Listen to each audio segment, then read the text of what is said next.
Good morning, class. Today we are going to start exercise 13.8. 13.8 is based on the volume of sphere. Okay. So, what is the volume of the sphere? Volume of the sphere is 4 by 3 pi r cube. इसी फॉर्मूले पर आपका exercise 13.8 पूरी तरह से based है. हम आज इम्पॉर्टेंट क्वेश्चन एक्सरसाइज 13.8 का डिस्कस करके कंप्लीट करेंगे. So our first question of exercise 13.8 which we are going to discuss is question number 4th. Question number 4th is the diameter of the moon is approximately 1/4 of the diameter of the earth. क्या लिखा है कि जो moon की diameter है वो अर्थ के diameter का 1/4 है. तो हम क्या करते हैं, सपोज कर लेते हैं let the diameter of the earth be x. तो अर्थ का डायमीटर अगर एक्स है तो मून का डायमीटर क्या होगा, 1/4 ऑफ एक्स, मतलब x/4. ठीक है. आपको बताना है what fraction of the volume of the अर्थ. आपको ये बताना है कि जो अर्थ का वॉल्यूम है और जो मून का वॉल्यूम है उन दोनों का फ्रैक्शन में क्या रिलेशन है. ठीक है, मतलब हमें फ्रैक्शन बताना है volume of moon is to volume of earth. Understood. तो हम क्या करेंगे, 4/3 पाई आर क्यूब की हेल्प से, क्योंकि अर्थ और मून दोनों स्फीयर शेप के होंगे, हमें दोनों का डायमीटर एक्स के फॉर्म में पता है, हम रेडियस निकाल लेंगे. रेडियस क्या होगा, diameter of earth is x, so the radius of the earth will be x/2. Similarly, diameter of moon is what, x/4. So what, how we are going to find the radius, 1/2 multiply कर देंगे x/4 में, answer is x/8. What is it, radius of the moon. Understood. अब volume निकाल लेते हैं अर्थ का और moon का. तो वॉल्यूम ऑफ मून क्या होगा, 4/3 पाई तो दोनों में आएगा, और पाई कांस्टेंट है, 4/3 भी कांस्टेंट है, तो आप उसको रहने दीजिएगा. Radius of moon upon radius of अर्थ दोनों का क्यूब कर लीजिए. तो जरा ध्यान से देखिए what will happen here, 4/3 pi will cancel out. ठीक है, volume of moon is what, 4/3 pi radius of moon whole cube, 4/3 radius of earth whole cube. तो 4/3 pi and 4/3 pi is cancelled out. What is left here is radius of moon whole cube upon radius of earth whole cube. अब इसके बाद हम क्या करेंगे, बस यहाँ पर वैल्यू पुट कर देते हैं. वैल्यू क्या है हमारा, x/8. ये क्या था हमारा रेडियस, ये क्या है, ऊपर हमने क्या रखा था, volume of moon upon volume of earth. क्या हो गया, radius of moon whole cube, तो रेडियस ऑफ मून x/8 था और रेडियस ऑफ अर्थ x/2 है, होल क्यूब कर दिए. तो ये हो गया x/3 upon 8 cube whole to the whole upon x³ upon 2³. तो ये क्या हो जाएगा, इसका मतलब हुआ x³ अपॉन 8³ और ये पूरे के अपॉन था, मतलब ये डिवाइड है. डिवाइड किसके है, x³ अपॉन 2³ के. अंडरस्टूड.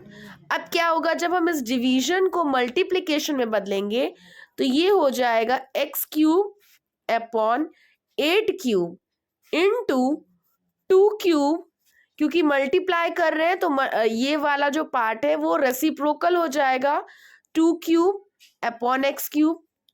अब x³ और x³ will be cancelled out, तो यहाँ बचेगा 2³ अपॉन 8³.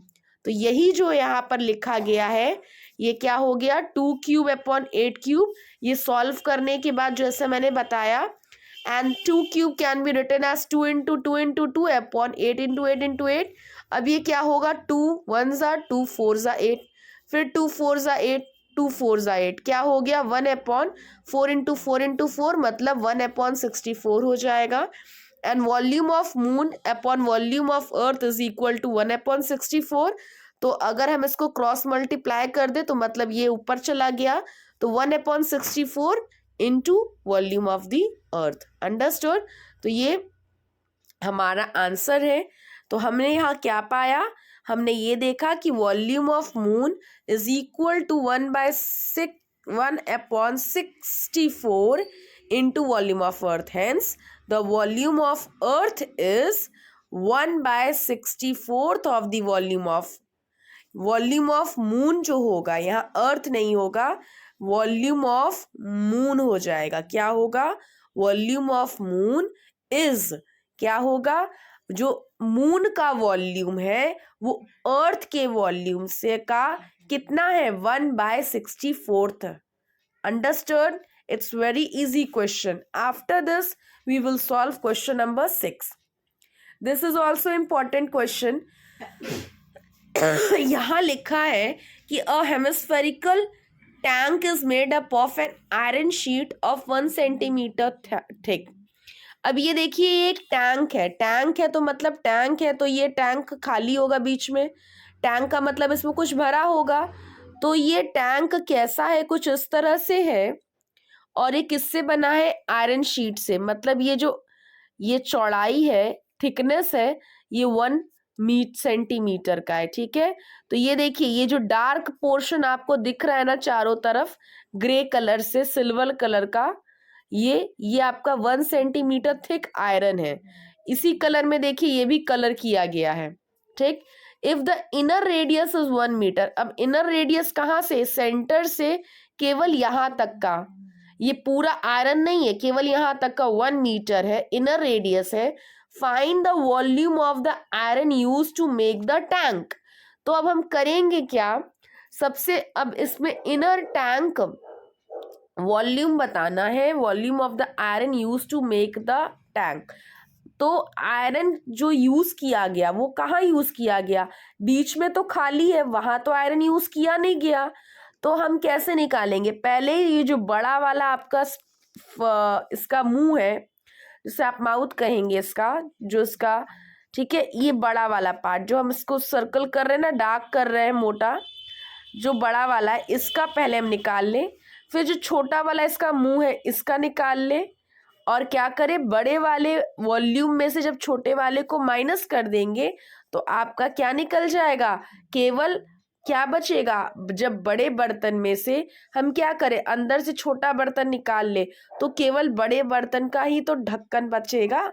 समझ में आ रही बात? जैसे नारियल होता है, ठीक है, नारियल को आप फोड़ते हो और नारियल का पानी निकाल दो, ठीक है, और और आपको क्या चाहिए?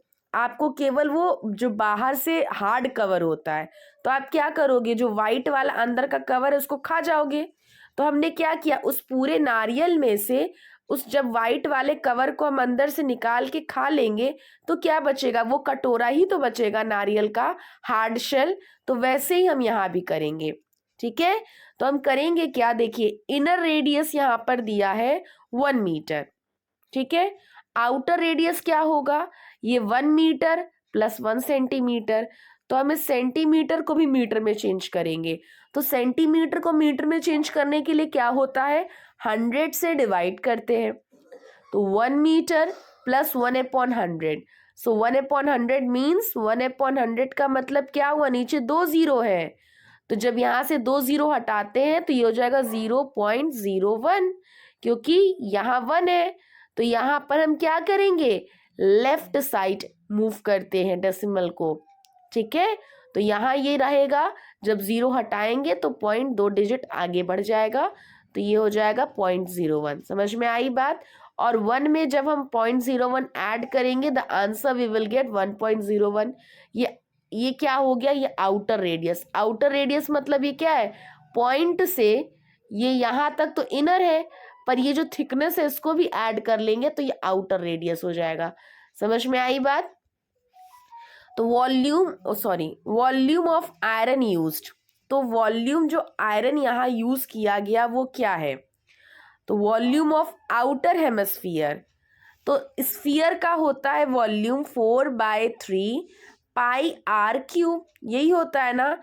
तो हेमिस्फीयर, क्योंकि ये हेमिस्फेरिकल टैंक है, तो हम यहाँ पे क्या करेंगे, इसका हाफ कर देंगे। तो 2 2 ज़ा 4। तो हेमिस्फेरिकल टैंक का फॉर्मूला क्या होता है, 2/3 पाई आर क्यूब। अंडरस्टूड। तो ये 2/3 पाई आर क्यूब हो जाएगा।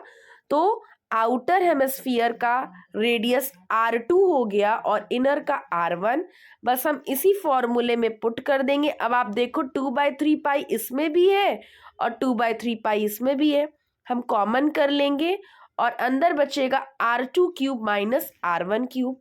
तो 2/3 पाई की वैल्यू नहीं दी है तो यहाँ 22/7 और R2 का क्यूब, तो R2 1.01 होल क्यूब माइनस 1 का क्यूब। ठीक है। अब इसके बाद क्या होगा, हम इसको 1.01 का होल क्यूब करेंगे तो ये आ जाएगा और -1। तो जब माइनस करेंगे तो ये आंसर है, सॉल्व करने पर हमारा वैल्यू निकल गया।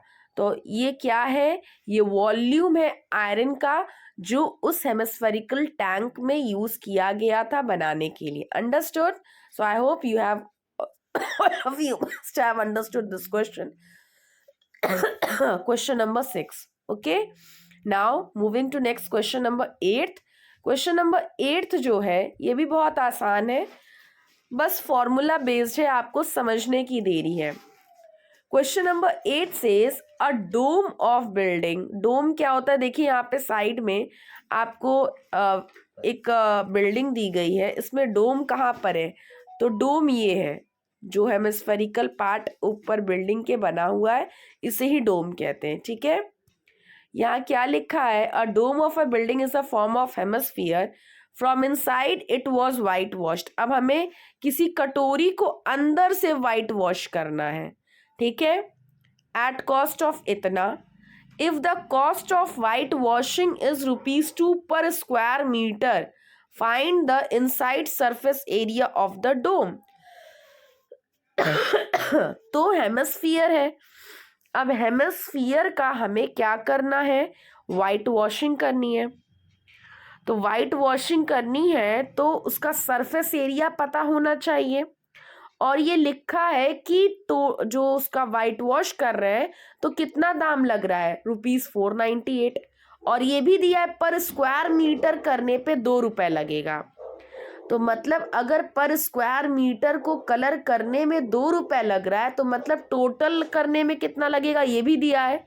तो मतलब surface area of the hemisphere, area white washed into cost of white wash is equal to total cost. मतलब जो सरफेस, जैसे आप निकालते हो ना, तो हम पहले क्या करते हैं, पहले हम सरफेस एरिया निकालते कि उस बर्तन की सरफेस एरिया रही क्या होगी।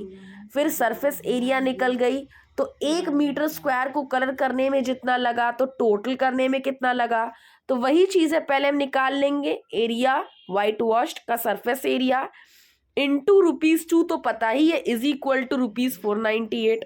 मतलब एरिया वाइट वॉश्ड जो होगा इज इक्वल टू 498.96, और यहाँ मल्टीप्लाई था, इधर आएगा तो डिवाइड हो जाएगा। तो हमारा एरिया पता चल गया कि inside surface area of dome क्या हो गया, 249.48। अंडरस्टूड। बहुत आसान क्वेश्चन था। नाउ सेकेंड पार्ट, यही लिखा इनर सरफेस एरिया क्या हो गया, जो निकाला गया था हमने वही। अब सेकेंड पार्ट है volume of the air inside the dome. तो वॉल्यूम कैसे निकलेगा, पहले रेडियस तो पता करें। अब रेडियस कैसे होगा, तो सरफेस एरिया हमने निकाला है 249.8 मीटर स्क्वायर। तो सरफेस एरिया ऑफ डोम, मतलब ये क्या हेमिस्फीयर है, हेमिस्फीयर का कितना होता है 2πr²। वैसे हेमिस्फीयर का टोटल सरफेस एरिया 3πr² होता है, लेकिन ये डोम है तो ये हाफ है, तो क्या हो गया 2πr², और 2πr² 249.8 के बराबर है, जहां पाई की वैल्यू 22/7 है। ठीक है। तो हम r² r की वैल्यू फाइंड कर लेंगे। कैसे, 249.48, 7 ट्रांसपोज करेंगे, यहाँ अपॉन में है तो ऊपर चला जाएगा, इधर मल्टीप्लाई, और 2 × 22 यहाँ डिवाइड हो जाएगा। सॉल्व करने पर आर स्क्वायर आएगा 39.69। उसके बाद स्क्वायर हटाएंगे तो स्क्वायर रूट जब करेंगे तो हमारी आर की वैल्यू आ गई 6.3। और फिर वॉल्यूम ऑफ हेमिस्फीयर निकाल लेंगे 2/3 पाई आर क्यूब, और ये हमारा अप्रोक्सीमेट हो गया। तो volume of air inside the dome is this. Understood? So this is the solution of question number 8th. So I hope you all must have understood till here. Now moving to question number 9th. This is also very easy. बहुत ही आसान question है, मिनटों में होने वाला है। आप इसको ध्यान से देखिए, यहाँ लिखा है 27 solid iron spheres each of radius r and surface area s। क्या लिखा है इसमें? ये दिया है कि 27, ये छोटे छोटे देखिए कितने हैं, 27 आयरन बॉल्स हैं और सबका रेडियस दिया है आर है और सरफेस एरिया एस है। इसको मेल्ट करके क्या किया गया, एक बड़ा आयरन स्फीयर बनाया गया जिसका सरफेस एरिया एस डैश है। आपको इसका रेडियस आर डैश दिया है, आपको इसका न्यू स्फीयर का रेडियस फाइंड करना है। ठीक है, बस इतना सा है। तो देखिए होगा क्या, इसका होता है 4/3 पाई आर क्यूब। ठीक है, एक आयरन बॉल छोटा सा, और इस तरह के कितने आयरन बॉल है, 27। तो 27 into volume of one small iron ball is equal to the volume of the bigger. Okay, क्योंकि ये जो 2700 बॉल है इनका जितना वॉल्यूम होगा उतना ही अकेले वॉल्यूम के बराबर होगा। तो ये हमने किया 27 4/3 pi r cube is equal to, इस बड़े वाले का तो रेडियस आर डैश क्यूब था।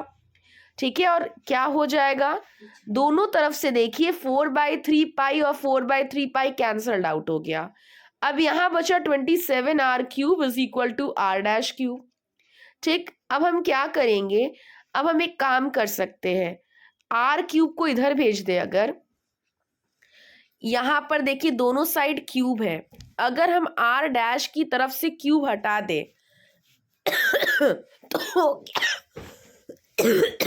तो होगा क्या, इधर क्या हो जाएगा, this implies r dash is equal to, तो आर डैश हटाएंगे तो यहां से क्यूब हटेगा, क्यूब हटेगा तो मतलब यहां से अगर हम ये क्यूब हटा दें तो इधर क्यूब रूट लग जाएगा, और क्यूब रूट लगने का मतलब क्या हो गया, 27 क्यूब रूट किसका होता है, 3 का, और आर का क्यूब 3। आप रूट में अगर रखोगे, क्या रखोगे रूट में, अगर क्यूब रूट है, क्यूब रूट है ये 27 आर क्यूब। तो जब ये क्यूब रूट है, आप क्यूब रूट पढ़े हो ना, तो ये क्यूब रूट जब बाहर निकलेगा तो 27 will become 3 and r cube will become 3r, क्योंकि 27 क्या होता है, 3 into 3 into 3, and within the cube root it is pairing, it is the pair of 3 numbers. ठीक है, 3 का पेयर बन रहा है ना, 3 का पेयर बना रहा है, तो एक 3 बाहर आ जाएगा, और इसी तरह r इंटू r है, so 1r will come out of the cube root. Okay, so it will become 3r। तो r डैश जो है, जो हमारा बड़ा वाला रेडियस है, वो छोटे वाले रेडियस का 3 टाइम्स होगा। ठीक है, अब इसी तरह आपको बताना है रेशियो ऑफ, तो ये क्या बताना था आपको, रेडियस आर डैश बताना था स्मॉल आर के टर्म में। ठीक है, तो r dash is equal to 3r। Now ratio, अब सरफेस एरिया इसी तरह निकाल लीजिए, छोटे वाले का क्या था 4 पाई आर स्क्वायर, बड़े वाले का क्या होगा 4 पाई आर डैश स्क्वायर, फिर दोनों की वैल्यू रख दीजिए, आर स्क्वायर तो है, आर डैश 3r के बराबर था, तो 3r हो जाएगा, दोनों का स्क्वायर कर दीजिए, आर स्क्वायर कट गया 1/9। So the ratio of s and s dash is 1:9। So I hope you all must have understood these question. Remaining question you will do it by yourself. Thank you and have a